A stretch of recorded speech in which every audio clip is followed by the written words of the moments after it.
국립과천과학박물관에 다녀왔습니다. 어릴 때 가고 난 뒤 다시 가는 것은 정말 오랜만인데요.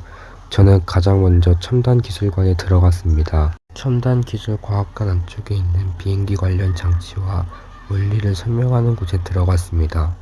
이렇게 비행기 날개의 속도를 조절하는 장치를 볼 수 있었습니다.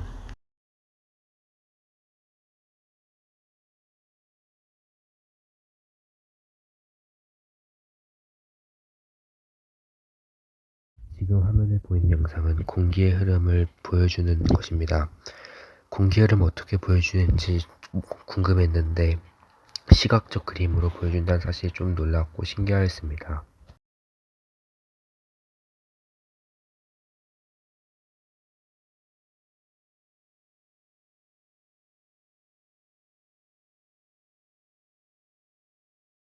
비행기 날개 속도 조절 장치에서 더 뒤로 가니 양력에 대한 장치들을 볼 수 있었습니다.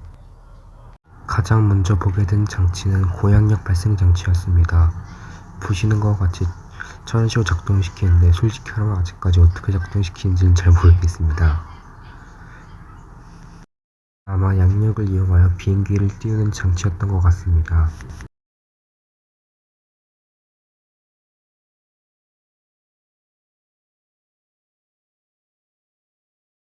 다음으로 보게 된 것은 양력과 바등각에 관련된 장치입니다. 양력과 바등각의 상관관계에 대한 건 설명할 장치인 것 같은데 얘도 제가 이용법을 잘 모르는 바람에 잘 보지는 못했던 것 같습니다.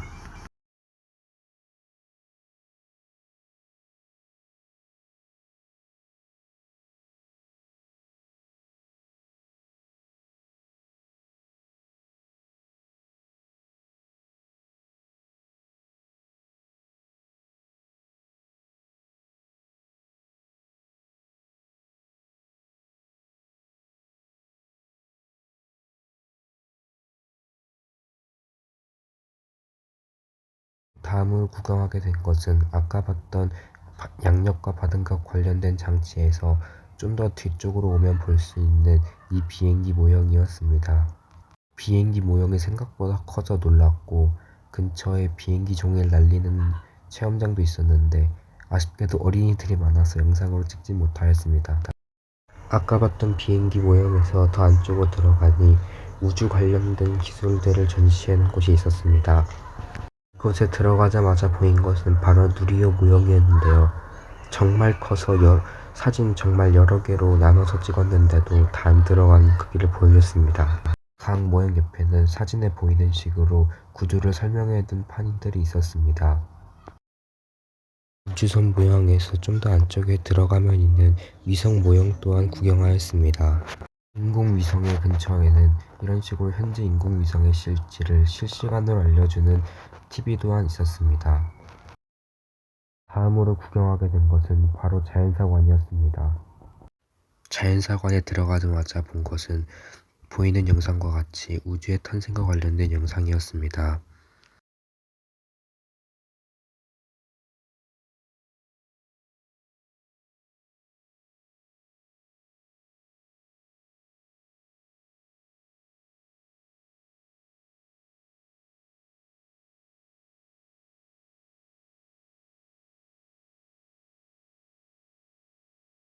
영상에 나오는 화면 반대쪽에는 이런 식으로 영상에 나온 내용들을 글 형태로 적어놓은 판이 있었습니다.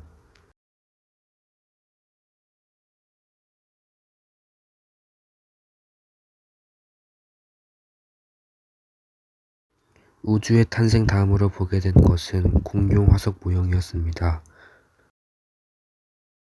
사진으로는 아쉽게도 두 가지의 공룡밖에 찍지 못하였습니다.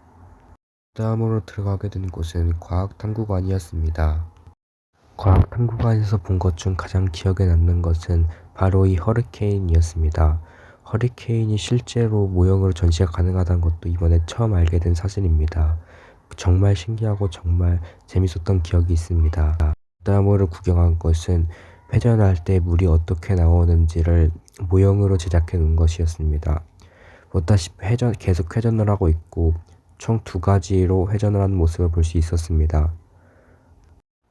특히 두 번째 것은 회전할 때마다 물의 위치가 계속 바뀌는 것이 정말 신기했던 기억이 있습니다.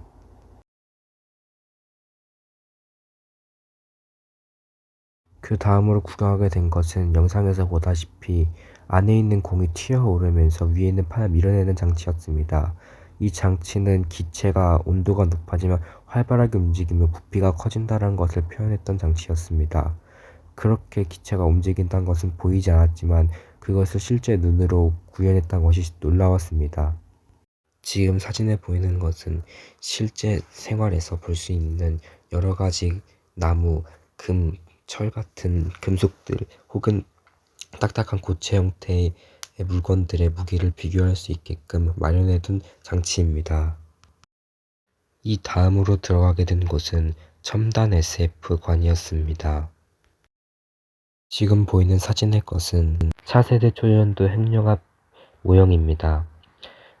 얼마 전 초전도체 관련된 이슈가 있었을 때 저는 초전도체가 어디 이용될 수 있는지 찾아봤는데 핵융합 발전에 이용될 수 있다는 사실을 듣고 조금 놀랐던 기억이 있습니다. 그렇게 이야기로만 들었던 것을 실제 모형으로 보니 조금은 감회가 새로웠습니다. 현재 보여지는 영상은 AI 로봇이 손에 들린 카메라를 이용하여 스스로 보고 판단하여 상자 안에 있는 물체를 옮기는 장면입니다. 벌써 AI 기술이 스스로 보고 판단할 수 있는 데까지 갔다는 것에 정말 놀라웠습니다.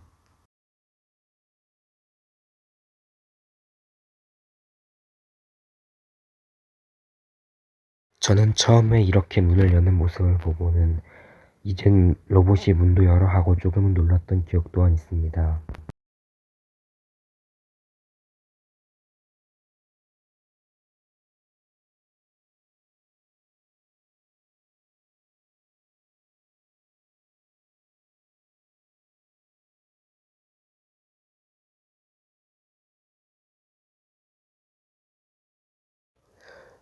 국립과천과학박물관은 정말 어릴 때 가고 오랜만에 갔는데 이번에 가서 든 생각은 어릴 때는 신기하다 정도로 끝났지만 지금은 아 이게 이래서 이렇게 되는 거구나 하고 이해되는 식을 알게 되었고 어릴 때는 재미없게만 느껴졌던 전시관도 정말 재밌게 보았던 기억 또한 생겼습니다.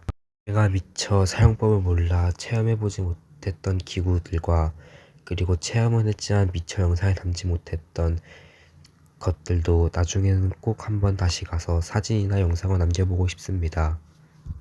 또한 이번에는 한국의 과학 역사와 관련된 관을 비롯하여 여러 관들을 들어가지 않거나 혹은 들어갔다가 바로 나오거나 깊숙이 들어가지 않았는데 다음번에는 그런 관도 다시 들어가서 관람을 하고 사진을 찍어 남기는 식의 추억을 갖고 싶습니다.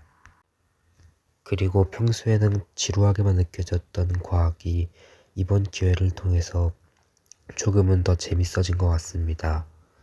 허리케인 같은 신기하다고만 생각했던 현상들을 사진이 아닌 눈으로 실제 볼 수 있었던 것을 비롯하여 평소 글로만 접했던 과학적 지식을 실제 눈으로 확인하면서 볼 수 있었다는 것이 조금은 즐거웠던 것 같습니다. 그리고 관람하던 도중 원소 주기율표를 보게 되었는데 곧 있으면 수행평가를 해야 한다는 생각 또한 정말 악몽처럼 스치는 생각이 들었습니다. 이렇게 많은 것을 관람하고 난 뒤 가장 기억에 남는 것은 허리케인과 카메라로 인식해 움직이는 로봇, 그리고 영상으로 담지 못한 거울을 이용한 조명 전관을 꼽을 것 같습니다. 저는 비록 수행평가 준비 때문에 가게 되었지만 청소년 기준 입장료 2,000원이라는 비싸지는 않은 금액으로 여러 현상을 직접 보고 체험하는 등 괜찮은 가성비 그리고 여러 추억들을 쌓을 수 있었던 것 같습니다. 마지막으로 저는 아직 가보지 못한 친구, 그리고 아직은 과학이 조금 서투른 친구, 그리고 아직은 과학에 흥미가 없는 친구들에게 꼭 국립과천과학박물관을 추천해주고 싶습니다. 이상 10805 김형호의 국립과천과학관 브이로그였습니다.